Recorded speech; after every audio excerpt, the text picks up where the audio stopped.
Hello मेरे प्यारे बच्चों, कैसे हो आप लोग। उम्मीद करते हैं कि आप सभी स्वस्थ होंगे, मस्त होंगे और तंदुरुस्त होंगे और आपकी पढ़ाई जो है बहुत ही बेहतरीन तरीके से चल रही होगी। मन लगा के पढ़िए और आप हमारे साथ बने रहिए ताकि आपको अच्छे अच्छे कंटेंट मिलते रहें हमारे सभी टॉपिक्स पे। अभी हम लोग केमिकल बॉन्डिंग पढ़ रहे हैं, लगातार पढ़ते जा रहे हैं। आप हमारे साथ मेहनत पे मेहनत करे जा रहे हैं। इसका रिजल्ट एकदम मस्त दिखना चाहिए, ठीक है। कल जो टॉपिक हम लोगों ने कवर किया था वो है कि pseudo noble gas electronic configuration और नोबल गैस इलेक्ट्रॉनिक कॉन्फ़िगरेशन में कौन ज़्यादा स्टेबल होता है। तो हम लोगों ने पाया था कि जो नोबल गैस इलेक्ट्रॉनिक कॉन्फ़िगरेशन होते हैं वो ज़्यादा स्टेबल होते हैं pseudo noble gas electronic configuration से। क्यों होते हैं तो ये भी हम लोगों ने देखा था। शील्डिंग इफेक्ट क्या होता है, पुअर होता है, ठीक। किसमें, pseudo noble gas electronic configuration. Z effective greater होता है, जेड इफेक्टिव ग्रेटर होता है, ठीक है। जेड इफेक्टिव ग्रेटर है, इसका मतलब आप जानते हैं क्या हुआ कि न्यूक्लियस जो है इलेक्ट्रॉन को अपनी तरफ बहुत ही तेज तरीके से खींचेगा, बहुत ही तेज खींचेगा। जेड इफेक्टिव ज़्यादा है, यानी कि अट्रैक्शन ऑफ न्यूक्लियस ज़्यादा होगा, बात समझ में आई। और जब अट्रैक्शन ऑफ न्यूक्लियस ज़्यादा होगा तो इसके पास जो भी आसपास जो भी एनायन होंगे उसको ये क्या कर देगा, डिस्टॉर्टेड कर देगा। क्या कर देगा, डिस्टॉर्टेड, ठीक है। तो इसलिए ये स्टेबल नहीं होगा, इसलिए ये स्टेबल नहीं होता है, ठीक है। स्टेबल कौन होता है तो नोबल गैस इलेक्ट्रॉनिक कॉन्फ़िगरेशन। आज हम लोग बात करेंगे लैटिस एंथैल्पी अथवा जिसको हम लोग बोलते हैं लैटिस एनर्जी। ये होता क्या है तो आज हम लोग इसके बारे में बात करेंगे। इसको मिटाते हैं।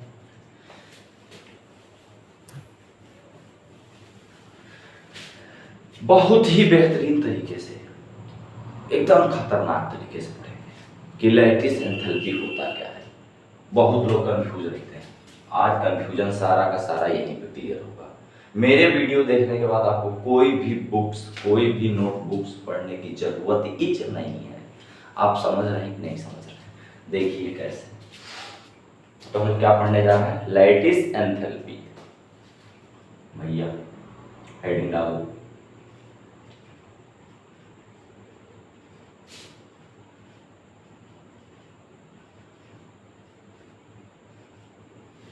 एंथैल्पी, लैटिस एंथैल्पी, ठीक है। तो मैं कहूंगा it is change in energy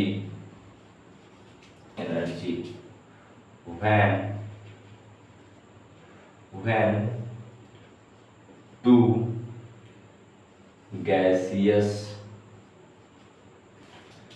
atom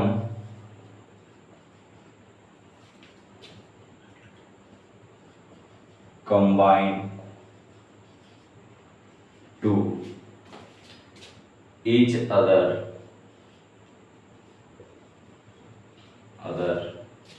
and form one mole of ionic compound, one mole of ionic compound. इसका मतलब समझे, एक बार देखो लैटिस एंथैल्पी क्या है। तो when two gaseous, it is change in energy. ठीक है, लैटिस एनर्जी जो होता है एक प्रकार का रिलीजिंग एनर्जी होता है। इससे जो हमको जो एनर्जी इस प्रोसेस में हमको एनर्जी मिलती है।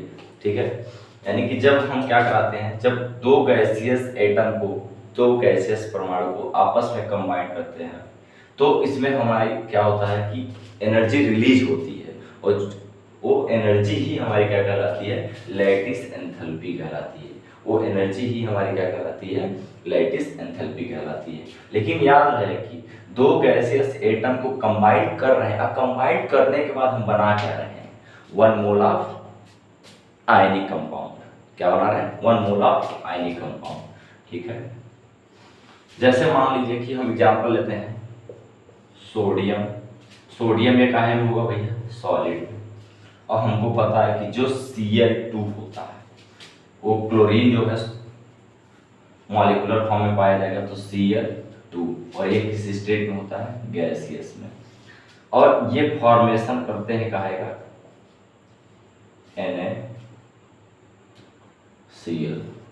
NaCl का। लेकिन ये चीज हमारा ये एक प्रोसेस है, ये ऐसे बनता है, but it is not lattice enthalpy. Lattice enthalpy कब होगा, ये सोडियम जो है ये होना चाहिए गैसियस स्टेट में, और ये आयन के फॉर्म में। आपने क्या लिखा है, व्हेन टू गैसियस एटम लिख दिया, यहाँ एटम ना करके क्या हो जाएगा, गैसियस आयन, आयन। ठीक है, तो when two gaseous ion combine to each other and form 1 mole of ionic compound, then it is called lattice enthalpy. ठीक है, जो एनर्जी रिलीज होगी क्या करने में, दो गैसियस आयन आपस में कंबाइंड होके क्या बनाएंगे, आयनिक कंपाउंड बनाएंगे, तो उसके दौरान जो एनर्जी रिलीज होगी उसको बोलेंगे प्यारे बच्चों, क्या बोलेंगे, लैटिस एंथैल्पी। ठीक, तो ये गैसियस आयन प्लस क्लोरीन का भी हम आयन लेंगे, और ये भी किस फॉर्म में, गैसियस फॉर्म में। तो देखिए दो गैसियस एटम है कि नहीं है, ये आपस में कंबाइन करेंगे, कंबाइन करने के बाद बनाएंगे क्या, 1 mole of ionic compound. Ionic compound NaCl का यहाँ 1 मोल ऑफ आयनिक कंपाउंड बन जाएगा। तो इसमें जो इस प्रोसेस को कराने में जो एनर्जी रिलीज होगी वही हमारा कहलाएगा लैटिस एंथैल्पी, वही हमारा कहलाएगा लैटिस एंथैल्पी। तो प्यारे बच्चों उम्मीद करते हैं कि आप लोग लैटिस एंथैल्पी या इसी को लैटिस एनर्जी भी बोलते हैं, आप लोग अच्छे से समझ गए होंगे। फिर से समझिए, it is a change of energy when two gaseous ion combine to each other and form 1 mole of ionic compound। यानी कि जब दो गैसियस आयन आपस में मिलेंगे और मिलने के बाद क्या बनाएंगे, कम से कम 1 मोल आयनिक कंपाउंड बनाएंगे, तो वो कहलाएगा लैटिस एंथैल्पी। ठीक, ये है जैसे हमारे ये गैसियस एटम, ये गैसियस एटम आयंस, ये आपस में मिलेंगे तो क्या बनाएंगे, NaCl, जो कि ये सॉलिड फॉर्म में, किस फॉर्म में होगा, सॉलिड स्टेट में, सॉलिड फॉर्म में होगा। ठीक है, इतनी बात सबके समझ में आ गई, आई कि नहीं आई, आई होगी। आगे बढ़ते हैं, इसको मिटाएंगे।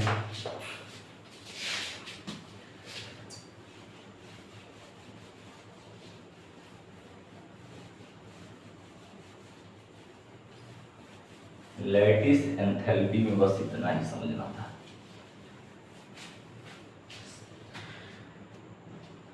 अब हम लोग पढ़ने जा रहे हैं born Haber cycle. Born Haber cycle, इसका जो प्रतिपादन है, यानी कि इसके बारे में जो सर्वप्रथम जिसने बताया था वो जर्मन के साइंटिस्ट, जर्मनी के साइंटिस्ट हैं, SCIEN scientist,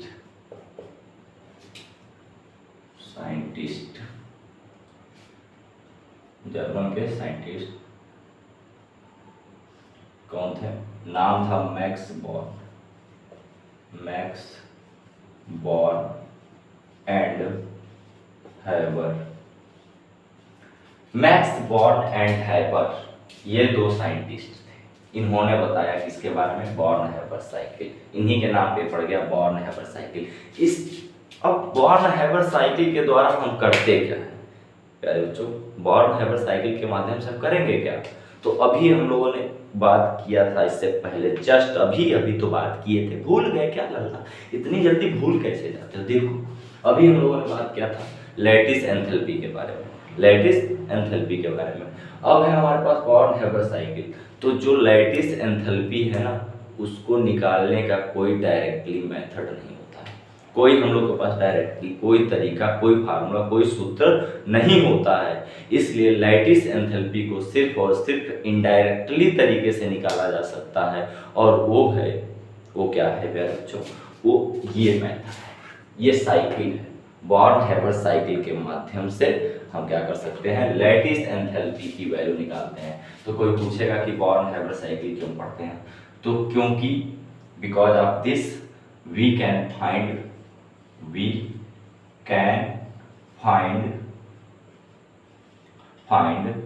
lattice enthalpy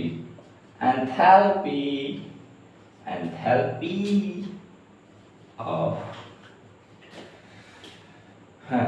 we can find this enthalpy of any compound। ठीक है, तो इतनी सी बात है कि हमें तुमको कुछ नहीं आगे ये याद रखो बस कि हम इससे क्या प्राप्त कर सकते हैं, क्या फाइंड कर सकते हैं। तो लैटिस एंथैल्पी। अब इसका प्रोसेस देखेंगे कि हम कैसे करेंगे। हमारे पास अब जो है Na का सॉलिड है यानी सोडियम। अब हम लोग पढ़ने जा रहे हैं। आपको पता है कि सोडियम ये सॉलिड फॉर्म में होता है, Cl के साथ मिलकर साधारण नमक यानी कि सोडियम क्लोराइड बनाता है। क्या बनाता है? साधारण नमक। Cl2 ये हमेशा Cl2 के फॉर्म में पाया जाता है गैस, और ये बनाएगा क्या? साधारण नमक यानी ACl ये बनाएगा। ठीक है, बात समझ में आई? ये बनने में जो हीट ऑफ फॉर्मेशन होगा वो उसकी वैल्यू आएगी लगभग यहाँ पे, जो हीट ऑफ फॉर्मेशन। ठीक है, हीट ऑफ फॉर्मेशन यानी कि जब बनने में जो एनर्जी रिलीज होती है उसको बोलते हैं हीट ऑफ फॉर्मेशन। ठीक है, तो यहाँ पे हीट ऑफ फॉर्मेशन लगभग ये होता है -411.3 किलो जूल मोल इनवर्स, ये लगभग इतना होता है। ठीक है, ये है डेल्टा एच है। लेकिन ये देखिए यहाँ पे Cl2 है, Cl2, और ये है, ये एटम है लेकिन ये मॉलिक्यूल है। इसको भी एटम में कन्वर्ट करने के लिए इसको हाफ करना पड़ेगा। और या फिर ऐसे समझ सकते हैं कि ये जो है NaCl है और इधर क्या था Cl2, तो इसको बैलेंस करने के लिए हमने 1/2 से लगा दिया। ठीक है, ये बात सबके समझ में आ गई। अब ये तो वन स्टेप में हो गया, यानी कि सोडियम तथा क्लोरीन को लेकर हमको सोडियम क्लोराइड बनाना है, तो ये वन स्टेप में हो गया। कितने स्टेप में? वन स्टेप में। अब इसी को ये एक्चुअली में ऐसे नहीं वन स्टेप में। अब देखो इसको मैं अब इसके अंदर जितने भी स्टेप हैं उनको ओपन करके मैं आपको दिखाऊंगा। तो कैसे होता है? सोडियम है हमारे पास, सोडियम का आयन होता है सॉलिड फॉर्म में होता है, लेकिन हम लोग एंथैल्पी पर लैटिस एंथैल्पी पढ़े क्या है कि उसमें दो गैसियस आयन होने चाहिए। तो यही काम हमको करना है कि सोडियम यहाँ पे काहे में है? सॉलिड में, तो इसको चेंज करेंगे गैसियस स्टेट में। किसमें चेंज करेंगे? गैसियस स्टेट में। ठीक है, प्लस हाफ Cl2। ठीक है, तो सबसे पहला काम क्या करेंगे प्यारे बच्चों कि Na जो सॉलिड स्टेट में है इसको गैसियस स्टेट में चेंज करना है। तो याद कीजिए एक प्रोसेस होता है सब्लिमेशन। क्या होता है? सब्लिमेशन। सब्लिमेशन के द्वारा हम क्या करते हैं? किसी भी सॉलिड से डायरेक्ट हम गैसियस फेज में जा सकते हैं सब्लिमेशन करा के। ठीक, तो सबसे पहला प्रोसेस, सबसे पहला काम हम लोग क्या करेंगे? सब्लिमेशन एंथैल्पी का यूज करेंगे। तो ये हो जाएगा डेल्टा सब्लिमेशन एंथैल्पी। ठीक है, सबसे पहला काम हम क्या करेंगे, सब्लिमेशन। अब सब्लिमेशन कराने से बच्चों होगा कि ये सॉलिड था तो सोडियम सॉलिड में यहाँ था, अब काहे में बदल जाएगा, गैसियस स्टेट में। अब ये बन गया काहे में, गैसियस स्टेट। अभी भी हमारे पास क्या है, हाफ Cl2, ये काहे में, तो ऑलरेडी गैसियस स्टेट में। लेकिन ध्यान दीजिए, यहाँ देखिए, इसको ये किस फॉर्म में है, ये मॉलिक्यूल के रूप में है, ये अणु के रूप में है। इसको हमें किस में चेंज करना है, परमाणु के रूप में। ये तो परमाणु के रूप में है, इसको भी काहे में चेंज करना है, परमाणु के रूप में। तो यहाँ पे इसका बॉन्ड क्या करना पड़ेगा प्यारे बच्चों, ब्रेक करना पड़ेगा। तो बॉन्ड ब्रेक करने के लिए इसका क्या करना पड़ता है, डिसोसिएशन। क्या करना पड़ेगा, डिसोसिएशन। हाफ मॉलिक्यूल है इसलिए हाफ डिसोसिएशन एंथैल्पी देनी पड़ेगी। तो dissociation delta, delta dissociation enthalpy करना पड़ेगा, ठीक है। इसके बाद प्रोसेस हमारे पास क्या आएगा, तो ये चेंज हो जाएगा किसमें, अब हो जाएगा सोडियम गैसियस स्टेट में plus Cl also gaseous state में। अब दोनों गैसियस स्टेट में आ गए। अब गैसियस स्टेट से काम चलेगा नहीं, क्योंकि हम लोगों ने पढ़ा है कि जो एंथैल्पी होती है, लैटिस एंथैल्पी जो होती है, वो उसके लिए दो हमको क्या चाहिए, आयन चाहिए, गैसियस आयन चाहिए, ना कि एटम। एटम नहीं चाहिए, गैसियस आयन चाहिए। अभी ये क्या है, एटम के फॉर्म में है, दोनों गैसियस एटम के फॉर्म में है। तो हमको चाहिए क्या, गैसियस आयन चाहिए। तो देखो भौगोलिक तरीका, एकदम एक नंबर का भौगोलिक तरीका। भौगोलिक तरीका देखो, अब इस सोडियम को जो है आयन के फॉर्म में लाना है तो क्या करेंगे, आयन के फॉर्म में लाना है तो क्या करेंगे बताइए। सोडियम के आउटर मोस्ट शेल में कितने इलेक्ट्रॉन होते हैं, एक इलेक्ट्रॉन होता है, तो एक इलेक्ट्रॉन हटाएंगे, एक इलेक्ट्रॉन हटाएंगे। और प्यारे बच्चों, जब किसी भी एटम के आउटर मोस्ट शेल से एक इलेक्ट्रॉन हटाना होता है तो वहां पर हम कौन सा एनर्जी यूज करते हैं, तो आयनाइजेशन एनर्जी। क्या यूज करते हैं प्यारे बच्चों, तो आयनाइजेशन एनर्जी, ठीक है। यानी कि हम कह सकते हैं यहाँ पे कह सकते हैं डेल्टा आयनाइजेशन एंथैल्पी, ठीक है, आयनाइजेशन एंथैल्पी। इसको आई करके ये हटा दो, एंथैल्पी लिखा है, ठीक है, डेल्टा आयनाइजेशन एंथैल्पी, ठीक। तो अब ये काहे में कन्वर्ट हो जाएगा, यहाँ पे एटम में है, अब हमने इसको दे दिया आयनाइजेशन एनर्जी या एंथैल्पी। अब ये चेंज हो जाएगा आयन के फॉर्म में, तो सोडियम पॉजिटिव गैसियस आयन बन गया। सोडियम का आयन बन गया, सोडियम का गैसियस आयन बन चुका है। अब देखो, अब Cl को आयन के रूप में कन्वर्ट करना है, तो Cl के साथ क्या करेंगे, Cl के साथ क्या करेंगे, अगर समझ में नहीं आ रहा हो, यहाँ नीचे ना दिख रहा हो प्यारे बच्चों, तो इसको थोड़ा सा हम इस साइड कर लेते हैं। इसको चेंज करेंगे काहे में, इसको आयन में चेंज करेंगे तो कैसे होगा, इसमें हम देंगे आयनाइजेशन एनर्जी या एंथैल्पी, आयनाइजेशन एंथैल्पी। ये क्या हो जाएगा, ये कन्वर्ट हो जाएगा सोडियम प्लस में, क्योंकि आयनाइजेशन एंथैल्पी क्या होता है कि किसी भी एटम के बाहरी कक्षा से एक इलेक्ट्रॉन निकालेंगे, यानी कि इलेक्ट्रॉन निकालने में जो एनर्जी हमको देनी पड़ती है ना, वो होता है। इसकी वैल्यू भी प्लस में होगी प्यारे बच्चों, इसकी वैल्यू भी कहाँ गया, इसकी वैल्यू भी प्लस में होगी। प्लस में क्यों होगी, क्योंकि ये एनर्जी हमें देने पड़ती है। सब्लिमेशन कराने के लिए हमको एनर्जी हीट देना पड़ता है, ठीक है। इसी प्रकार यहाँ पे डिसोसिएशन कराने के लिए भी हमको एनर्जी देनी पड़ती है। इसी तरह प्यारे बच्चों, आयनाइजेशन जो एनर्जी होती है, ये भी हमको एक इलेक्ट्रॉन निकालने के लिए एनर्जी देनी पड़ती है।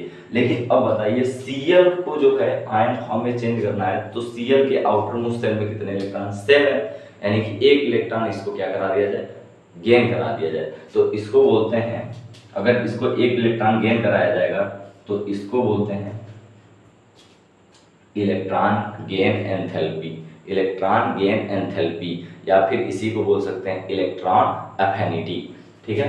तो electron gain enthalpy, enthalpy delta EgH, electron gain enthalpy. बात समझ में आई प्यारे बच्चों, तो बहुत सिंपल है। अब ये काहे में भी कन्वर्ट हो गया, Cl नेगेटिव। तो आप देख सकते हैं कि दोनों जो है गैसियस एटम अब आयन में कन्वर्ट हो चुके हैं, दोनों गैसियस एटम अब दोनों आयन में कन्वर्ट हो चुके हैं। अगर मैं उसको अलग लिखूं तो मैं लिख सकता हूँ, अलग लिखूं तो लिख सकता हूँ, मेरे पास क्या आया, सोडियम गैस पॉजिटिव और Cl गैस निगेटिव, ये आया। और ये जो है, अब ये दो आपस में कंबाइंड होके, ये आपस में कंबाइंड होके क्या बनाएंगे, तो Na प्लस NaCl बना देंगे। क्या बनाएंगे, NaCl का सॉलिड बनाएंगे। क्या बनाएंगे, NaCl का सॉलिड, जो कि आयनिक कंपाउंड होगा, जो कि क्या होगा, आयनिक, क्या होगा, आयनिक कंपाउंड होगा, होगा कंपाउंड, ये आयनिक कंपाउंड होगा। प्यारे बच्चों, यहाँ पे जो एनर्जी हमको रिलीज होगी, यही एनर्जी जो रिलीज होगी, यानी कि गैसियस एटम, गैसियस जो आयन है आपस में कंबाइंड होके जब आयनिक कंपाउंड बनाएंगे किसका, NaCl का। यहाँ देखो देखो, ये देखो NaCl का आयनिक कंपाउंड बना है। कौन कौन मिले हैं, गैसियस आयन मिलकर बनाए हैं। ठीक, तो यहाँ पे एनर्जी रिलीज होती है, और जब भी एनर्जी रिलीज होती है ना, उसको काहे में लिखते हैं, माइनस के साथ। तो माइनस का क्या होगा, यहाँ पे लैटिस एंथैल्पी, लैटिस एंथैल्पी। बात समझ में आई कि नहीं आई। उसके बाद यहाँ देखिए, ये जो इलेक्ट्रॉन गेन एंथैल्पी होती है, यानी कि जब कोई एटम इलेक्ट्रॉन एक्सेप्ट करता है और वो निगेटिव आयन होल्ड करता है, तो यहाँ पे भी हमें एनर्जी रिलीज होती है। तो ये चीज भी काहे में जाएगा, निगेटिव में, ये चीज भी काहे में जाएगा, निगेटिव में। तो आपको एक साइकिल दिख रही हो, ठीक है, साइकिल दिख रही होगी। बोर्ड छोटा था थोड़ा सा, इसलिए मैंने इसी में इसको अलग से स्टेप लिख लिया है। ठीक, तो ओवरऑल आपको कितने स्टेप दिखाई दे रहे हैं, कितने स्टेप ओवरऑल आपको दिखाई दे रहे हैं, तो 1 स्टेप, 2 स्टेप, उसके बाद यहाँ पे कहाँ गया, हाँ 3 step, 4 step and that is final 5 step. यानी कि ये प्रोसेस जो यहाँ पे एक ही स्टेप में हो रहा था, यहाँ पे एक ही स्टेप में हुआ था, मैंने इसको 5 स्टेप में कराया। ठीक है, ये ऐसा हो क्यों रहा है, क्योंकि प्यारे बच्चों हमको निकालना है लैटिस एंथैल्पी। लैटिस एंथैल्पी निकालने के लिए हम ये कर रहे हैं। ये सब की वैल्यू आपको क्वेश्चन में दिया रहेगा, यहाँ इसकी वैल्यू दी रहेगी, इसकी वैल्यू दी रहेगी, इसकी वैल्यू भी दी रहेगी, और आपसे कह देंगे कि लैटिस एंथैल्पी क्या होगा। तो हम अब इसमें क्या यूज करेंगे, लॉ ऑफ हेस या हेस लॉ कह सकते हैं, हेस लॉ, हेस लॉ, हेस का जो नियम होता है। हेस का नियम क्या कहता है प्यारे बच्चों, बहुत ही अच्छा कहता है। क्या कहता है, तो हेस का नियम ये कहता है कि कोई भी अभिक्रिया चाहे एक पद में कराई जाए और चाहे कई पदों में कराई जाए, जो चेंज इन एंथैल्पी आता है दोनों का बराबर आता है। यानी कि जब ये एक स्टेप में हुआ था तो इसकी जो एंथैल्पी आई थी ये निगेटिव आती है, यानी कि ये डेल्टा HF जो आया था, delta HF heat of formation, ये जो अकेले की एक स्टेप में जो एनर्जी आई थी उन पांचों को मिला के उनके बराबर होगी। वो पांचों क्या है, तो पहला है हमारे पास सब्लिमेशन एनर्जी, ये कार्य में था प्लस में, तो प्लस में लिखेंगे। ठीक है, जो जिसमें है उन सबके सम के बराबर ये एक स्टेप वाला होगा। इसके इतने स्टेप का एनर्जी का सम इसके सिर्फ एक स्टेप के एनर्जी के सम के बराबर होगा। यही हमारा हेस का नियम कहता है। हेस का नियम क्या कहता है कि कोई भी रिएक्शन चाहे एक पद में कराई जाए और चाहे कई पदों में कराई जाए, उसमें जो चेंज इन एनर्जी होता है दोनों में बराबर आएंगे, दोनों में इक्विवेलेंट आएंगे। ठीक है, तो देखो एक स्टेप में कराया गया तो उसका चेंज इन एंथैल्पी यानी हीट ऑफ फॉर्मेशन कितना था, तो हीट ऑफ फॉर्मेशन मैंने उसको लिख लिया, जो भी हो तो बाद में डेटा के हिसाब से आप लोग भी लिख लेंगे। क्वेश्चन में जो रहेगा तो इस पे बेस्ट क्वेश्चन करा देंगे, इसकी जो वैल्यूज होती है उनको लिख के उस पर हम क्वेश्चन कराएंगे। ठीक है, तो उस क्वेश्चन को कल कराया जाएगा। आज हम सिर्फ यही समझेंगे कि ये साइकिल किस तरह है और इसको कैसे लिखते हैं, हेस का नियम इस साइकिल में कैसे यूज करते हैं। तो आपने देखा कि एक स्टेप में जो हुआ है, एक स्टेप में इसकी एंथैल्पी ये है, इसको हीट ऑफ फॉर्मेशन बोलते हैं। ये किसके बराबर होगा, ये जितने भी स्टेप हुए हैं उनके सम के बराबर होगा। ठीक है, ये जितने भी हुए हैं इनके सम के बराबर होगा। तो पहला हमने ये वाला एंथैल्पी सब्लिमेशन एनर्जी, फिर इसके आगे बढ़ेंगे तो डिसोसिएशन वाला मिलेगा, Ab प्लस में रहेगा, प्लस में हाफ डिसोसिएशन एनर्जी। ठीक है, उसके बाद फिर हम आगे बढ़ेंगे तो देखेंगे ये जो है सोडियम एटम जो है आयन में कन्वर्ट हुआ था, तो यहाँ पे आयनाइजेशन एनर्जी Ab का आयन रहेगा, प्लस में आयनाइजेशन एनर्जी, क्योंकि ये एनर्जी देनी पड़ी, एंडोथर्मिक प्रोसेस होगा, एंडो मतलब एनर्जी देनी पड़ती है, एंडो दो दो दो दो क्या तो एनर्जी। ठीक है, अब यहाँ पे उसके बाद यहाँ पे इलेक्ट्रॉन अफिनिटी वाला हुआ था, इलेक्ट्रॉन गेन एंथैल्पी वो कायम होता है निगेटिव में, तो क्योंकि इसमें एनर्जी रिलीज होती है तो इसलिए ये निगेटिव होगा, electron gain enthalpy, electron affinity कह सकते हैं इसको। ठीक है, उसके बाद ये होने के बाद हमारा 1 2 3 4 हो गया, पांचवा स्टेप था लैटिस एंथैल्पी वाला, ये आयन होगा, ये भी निगेटिव होगा, क्योंकि इस प्रोसेस में भी हमको एनर्जी रिलीज होती है।